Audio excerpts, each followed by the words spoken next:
Puji Tuhan. Shalom. Kita masuk dalam topik pertumbuhan. Jadi kalau tahun lalu kita banyak membahas mengenai bagaimana kita bisa berakar di dalam Kristus. Tapi untuk tahun ini kita berlanjut kepada pertumbuhan. Bagaimana kita bisa bertumbuh di dalam Tuhan. Beberapa saat yang lalu kita sudah bicarakan mengenai beberapa poin dalam arah pertumbuhan.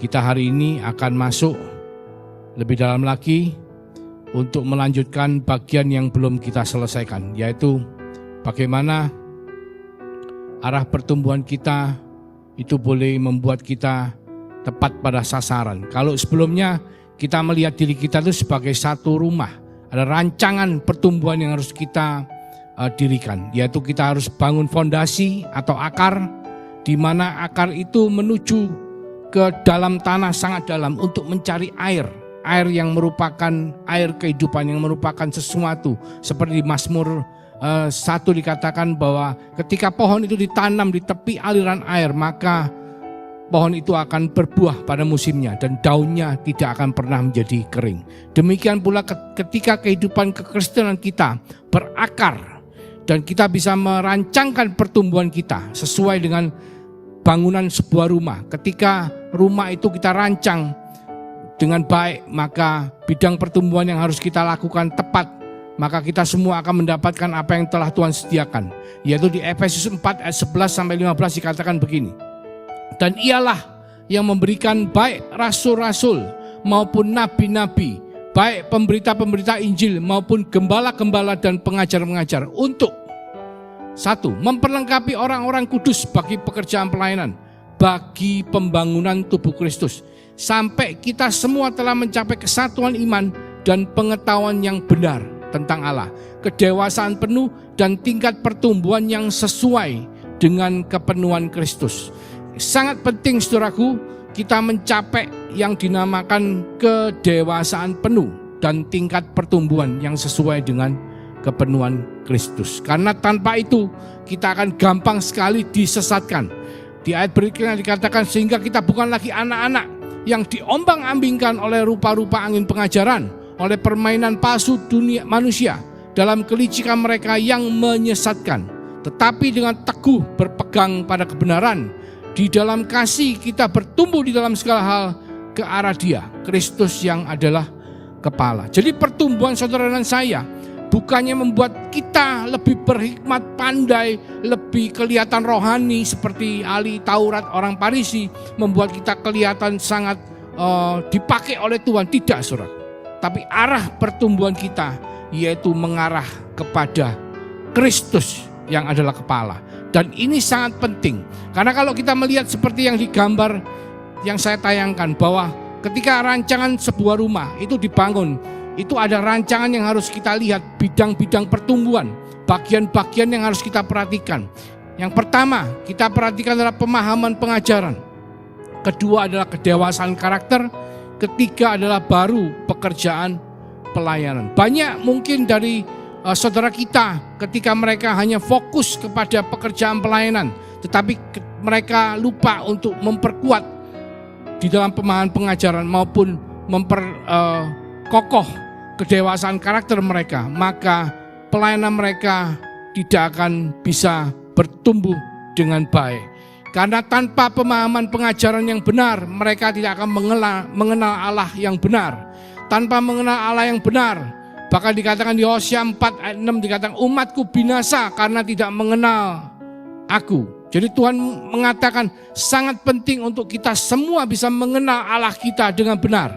Karena hanya dengan itu, sebagai salah satu fondasi bangunan kita, sebagai salah satu bagian rancangan dari pertumbuhan kita, supaya kita bisa memperdalam, memperkokoh lagi dengan melakukan spiritual check up. Apakah setelah kita bertobat, apakah setelah kita ikut Yesus, karakter kita menjadi semakin baik?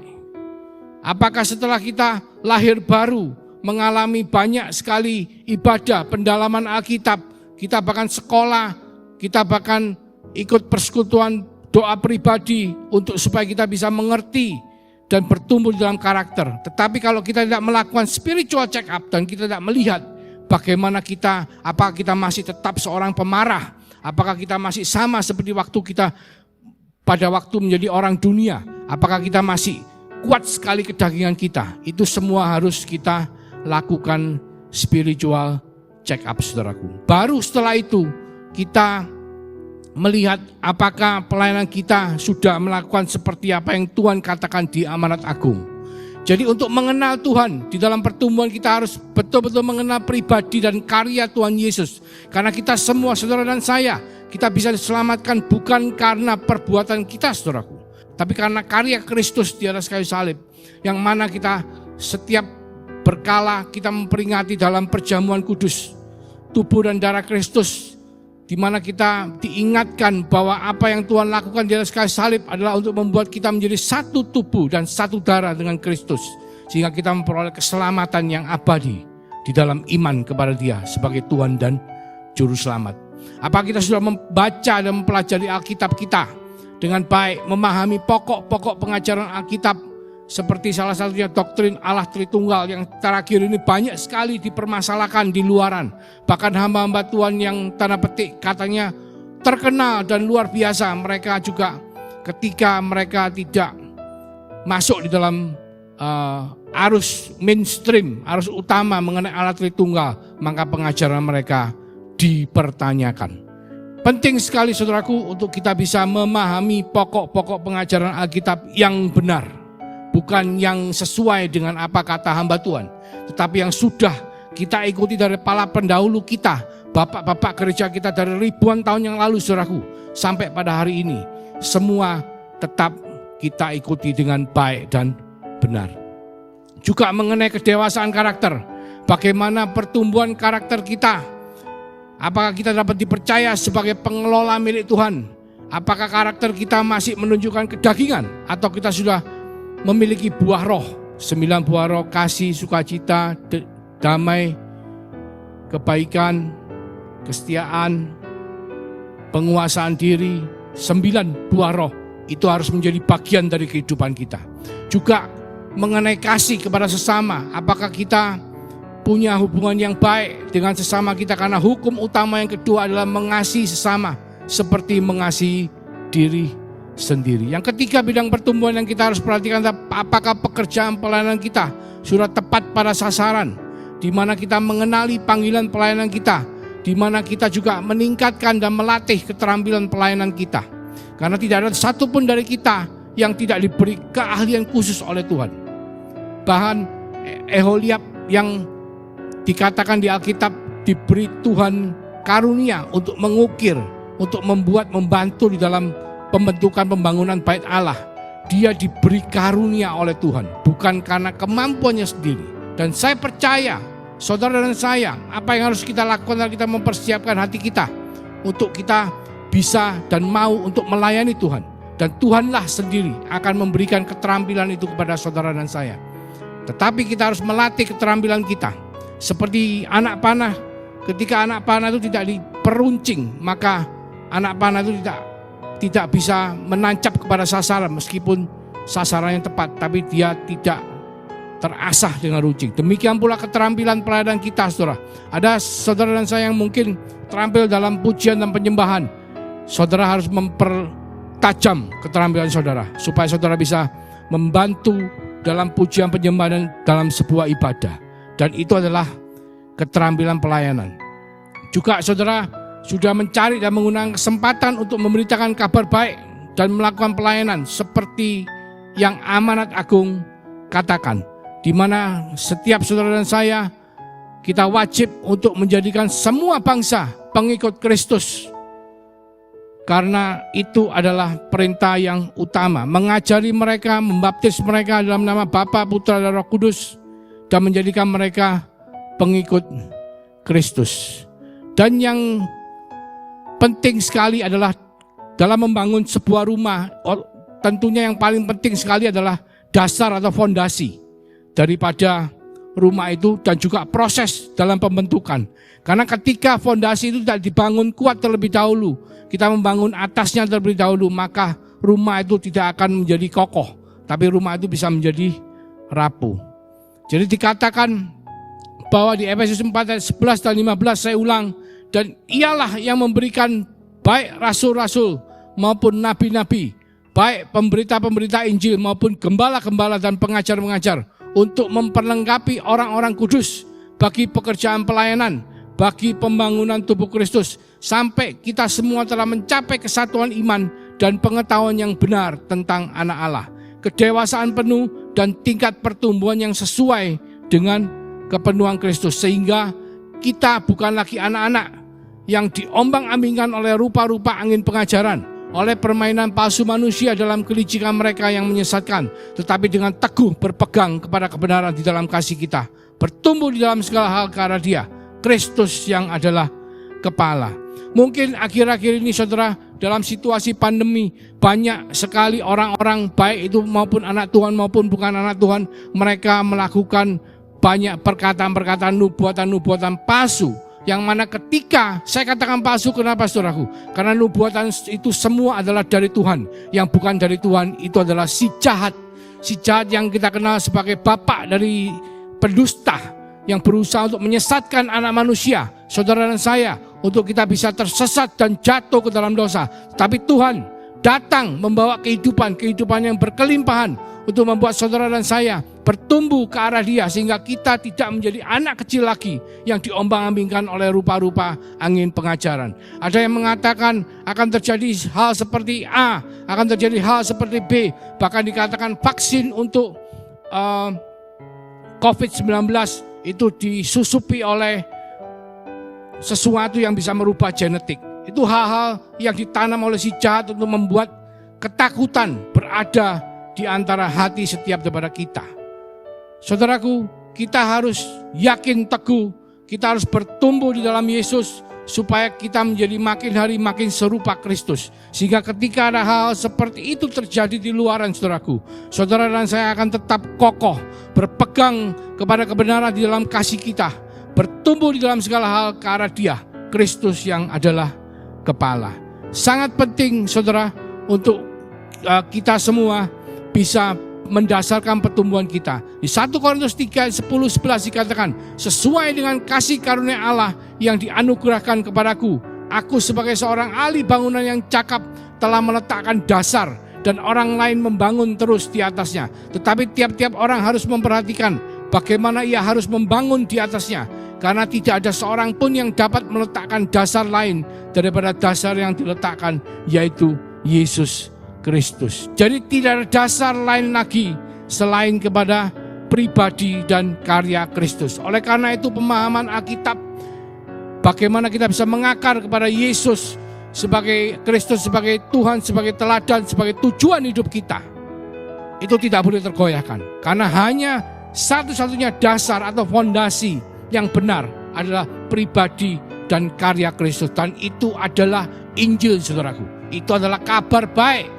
yang harus selalu kita pegang teguh, harus selalu kita beritakan, untuk supaya apa? Supaya semua yang belum mengerti jalan hidup dan kebenaran, yaitu Yesus yang kita kenal dengan nama Yesus, boleh mengenal nama Yesus, boleh membawa Yesus sebagai fondasi yang kokoh dalam kehidupan kekristenan mereka. Tidak ada fondasi lain, bukan pelayanan yang luar biasa, bukan kenabian yang luar biasa, bukan nubuatan, ketepatan, kepekaan mendengarkan suara Roh Kudus, bukan itu saudara. Tetapi pribadi dan karya Kristus, dan tidak ada lain lagi yang menjadi fondasi daripada pertumbuhan kita, yaitu pribadi dan karya Kristus. Dan di Yohanes 15 ayat 4 dikatakan, tinggallah di dalam aku dan aku di dalam kamu.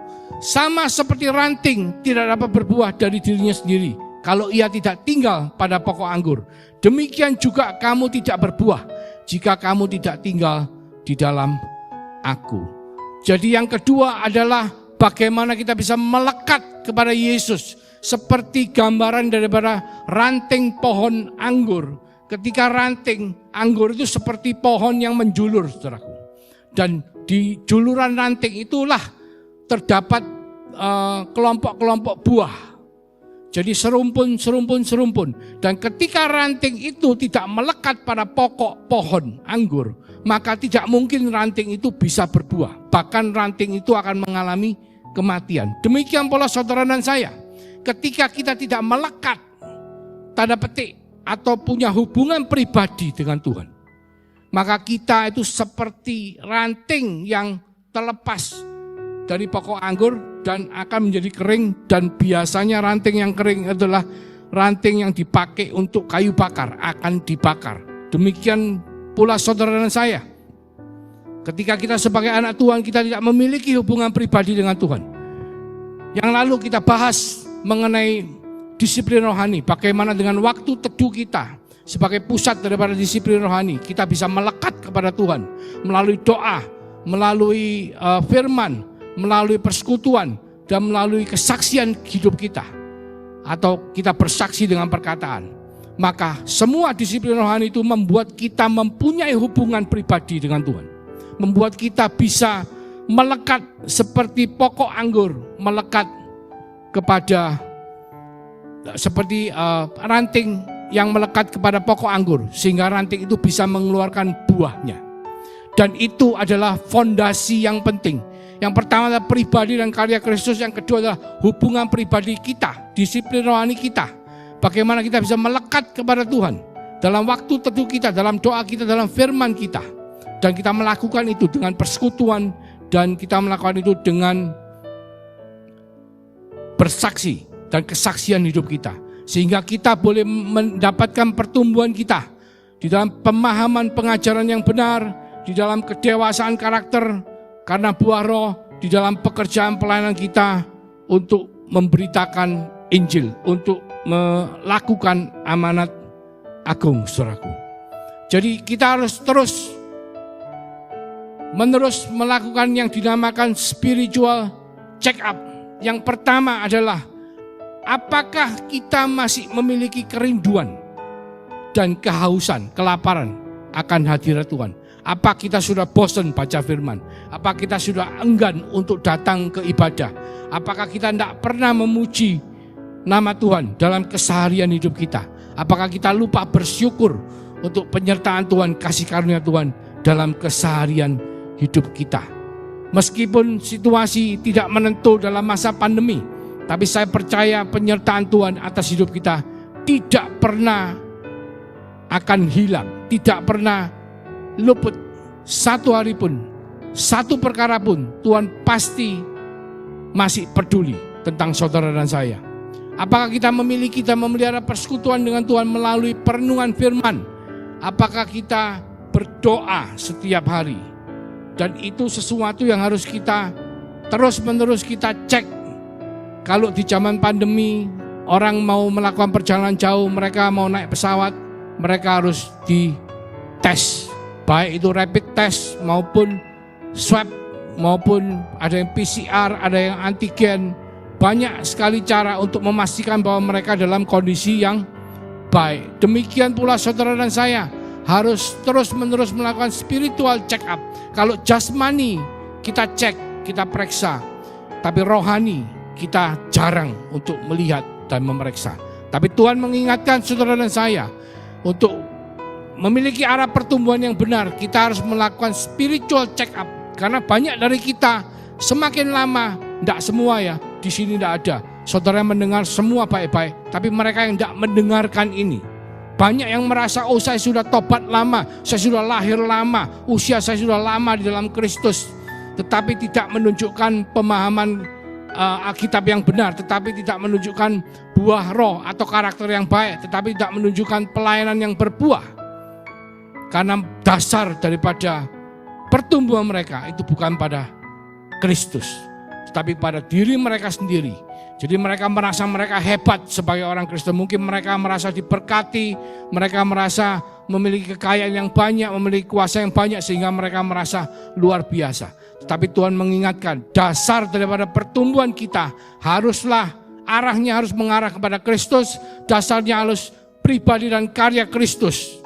Dan juga melalui hubungan pribadi kita dengan Dia di dalam waktu teduh dan disiplin rohani kita, maka kita akan mengalami proses pertumbuhan yang benar. Di Lukas 8 ayat 15 dikatakan, yang jatuh di tanah yang baik itu ialah orang yang setelah mendengar firman itu menyimpannya dalam hati yang baik dan mengeluarkan buah dalam ketekunan di Lukas 8 ayat 15. Di Matius 13 ayat 20 dikatakan ada yang 100 kali lipat, ada yang 60 kali lipat, ada yang 30 kali lipat. Jadi ketika kita mendengar firman seperti saudara yang sedang lakukan sekarang, merenungkan firman setelah saudara mendengarkannya, tidak ada satupun itu yang sia-sia saudaraku. Ketika itu berbuah 30, 60 bahkan sampai 100 kali lipat. Dan itu adalah merupakan suatu proses. Tidak ada yang ujuk-ujuk. Seorang bayi pun ketika lahir secara jasmani, dia kecil. Tidak mungkin dalam waktu singkat dia menjadi orang dewasa. Tapi itu mengalami satu proses, di mana ada proses makan, proses olahraga, proses bertumbuh, proses yang membuat akhirnya mereka bertumbuh secara jasmani menjadi dewasa. Demikian pula spiritualitas kita atau kerohanian kita, itu memerlukan satu proses pertumbuhan yang benar, saudaraku. Supaya kita bisa bertumbuh, akhirnya sampai kita bisa memahami dan melakukan firman, juga menularkan firman itu kepada yang lainnya. Membawa anak-anak manusia yang belum mendengar mengenai pribadi dan karya Kristus, supaya mereka boleh mendengar mengenai pribadi dan karya Kristus, dan bahkan mereka boleh mulai punya hubungan pribadi dengan Tuhan, sehingga mereka juga bisa bertumbuh sebagai anak-anak Allah. Jadi kalau di dalam rapid test atau swab test yang dilakukan secara jasmani ketika kita mau melakukan perjalanan adalah supaya kita dipastikan masih tetap sehat.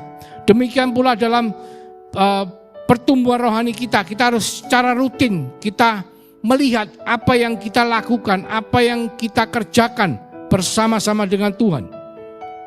Karena ketika kita lengah, si jahat itu seperti singa yang mengaum-ngaum mencari mangsa. Mereka tidak pernah tidur, saudaraku. Mereka berusaha dengan segala macam cara untuk masuk dalam kehidupan anak-anak Tuhan dan menyesatkan saudara dan saya. Jadi kita harus melakukan perawatan yang rutin. Kalau kita lihat seorang yang sakit, hari-hari ini ICU semua pada penuh, saudaraku. Banyak orang terkena penyakit COVID-19, corona, yang kita kenal dengan corona. Sehingga ICU menjadi penuh karena ruang isolasi tidak cukup pada saat ini. Dan itu sesuatu yang sangat fatal, saudaraku. Karena apa? Ketika seorang seharusnya masuk ke dalam ICU, tetapi karena ICU-nya penuh dan orang tersebut tidak bisa masuk, maka dia bisa mengalami hal yang fatal. Seperti yang kita dengar dan terjadi di luaran. Banyak orang mengalami fatalitas bukan karena apa-apa, tapi karena mereka mengantri untuk masuk ke dalam ICU. Demikian pula saudara dan saya, kehidupan kerohanian kita. Apakah kita sudah memerlukan ICU, saudaraku? Hanya saudara yang tahu. Tapi saudara bisa membuat satu spiritual check up, melihat dari apa yang telah ditayangkan pada renungan online pada hari ini. Saudara bisa melihat apakah saudara harus mulai untuk berbenah, untuk merubah, untuk merawat kerohanian saudaraku. Ada yang harus mengalami rawat inap, saudaraku. Ada yang harus cuma melawani rawat jalan kalau kita bicara mengenai fisik. Ada juga yang harus melakukan olahraga. Olahraga itu seperti latihan. Latihan yang harus dilakukan secara terus-menerus. Seperti keterampilan pelayanan. Saudara bisa punya suara yang merdu.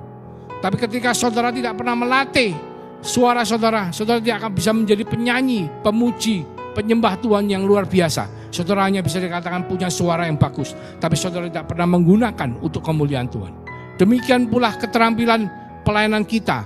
Kita harus melatih seperti orang berolahraga, melatih supaya apa yang dilakukan bisa berhasil dengan baik.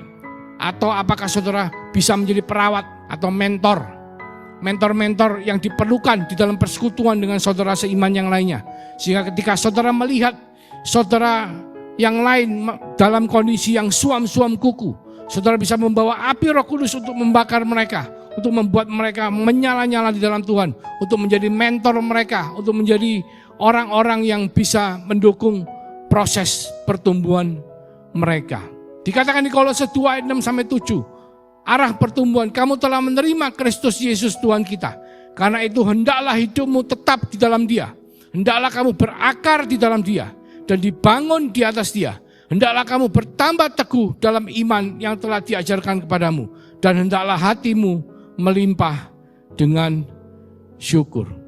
Jadi sangat penting sekali saudaraku, di dalam pertumbuhan kita adalah bagaimana kita merancangkan pertumbuhan kita seperti sebuah rumah, yang mana fondasi adalah bagian yang terpenting, yaitu apa? Fondasinya harus pribadi dan karya Kristus atau berita Injil.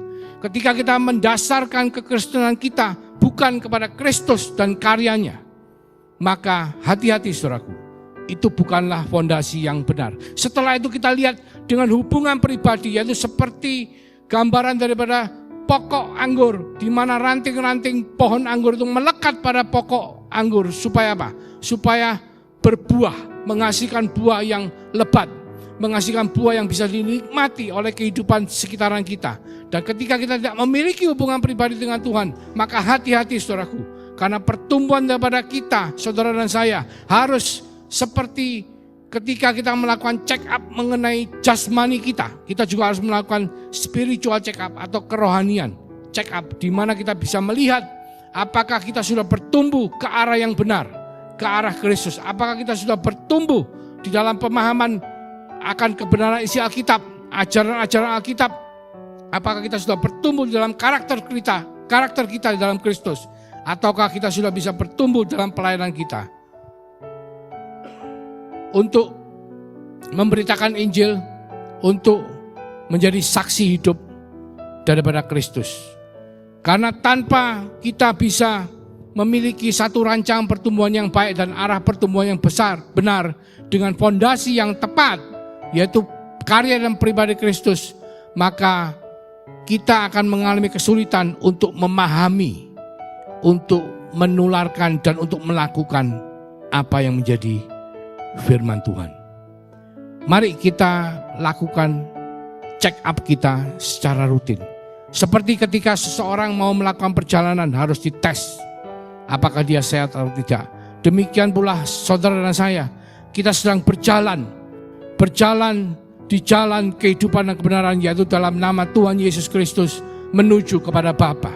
Dan kita harus secara rutin saudaraku untuk membuat satu spiritual check up. Mari kita tundukkan kepala.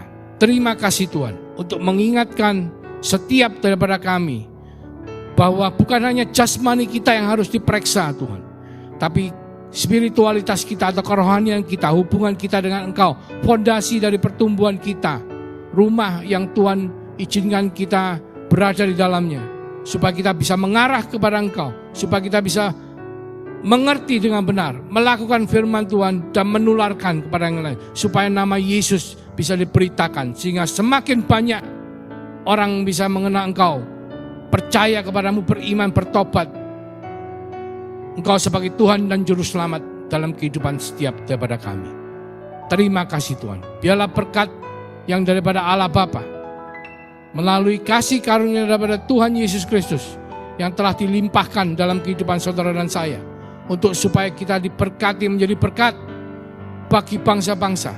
Berkat yang dipakai Tuhan untuk memberitakan Injil Kristus, supaya nama Yesus didengar, sehingga banyak yang bertobat, banyak yang diselamatkan. Biarlah itu semua terjadi Tuhan, mulai sekarang sampai Tuhan Yesus Kristus datang yang kedua kalinya, bahkan sampai Maranatha. Di dalam nama Yesus kami mengucap syukur dan berdoa. Haleluya. Amin. Puji Tuhan.